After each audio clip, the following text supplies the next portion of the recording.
बुलढाणा जिल्ह्यातील चिखली तालुक्यात येणाऱ्या भरोसा शिवारात हिंस्र वन्य प्राण्यांनी धुमाकूळ घातलाय. एका गोट्यातील तब्बल 40 कोंबड्या, 3 बकऱ्या आणि एका वासराचा मध्यरात्री एका लांडग्याने फडशा पाडला. या घटनेमुळे अल्पभूधारक शेतकरी सुखदेव थुट्टे यांचे हजारो रुपयांचे नुकसान झाले. या परिसरात अशा घटना काही नवीन नाहीत, मात्र वारंवार होणारे नुकसान याकडे प्रशासनाने लक्ष देणे गरजेचे आहे, असे परिसरातील शेतकऱ्यांचे म्हणणे आहे. भरोसा येथील शेतकरी सुखदेव थुट्टे यांचा गावाला लागून रस्त्यावरच एक गोठा आहे. शेतीला जोडधंदा म्हणून त्यांनी शेळीपालन व कुक्कुटपालनाचा व्यवसाय सुरू केलेला होता. आपल्या शेतातील गोठ्यात बांधलेल्या बकऱ्या आणि कोंबड्या मध्यरात्री लांडग्याने फस्त केल्या तेव्हा हे त्यांना कळाले, तेव्हा त्यांना धक्काच बसला.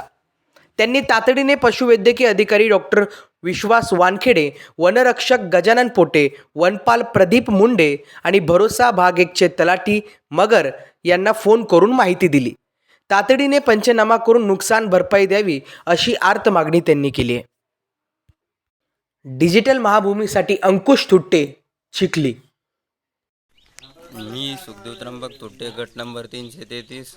माझा शेतात कोटा असून शेतीला जोडधंदा म्हणून बकऱ्या, कोंबड्या, ढोरं कोट्यावर असतात. त्यातील सकाळी लांडग्यांचा हल्ला झाला. त्यात 3 बकऱ्या, 1 वासरू, 20 बकऱ्या, कोंबड्या याचा लांडग्यांनी संपूर्ण फडशा पाडला आणि माझं एकूण नुकसान झालं आहे.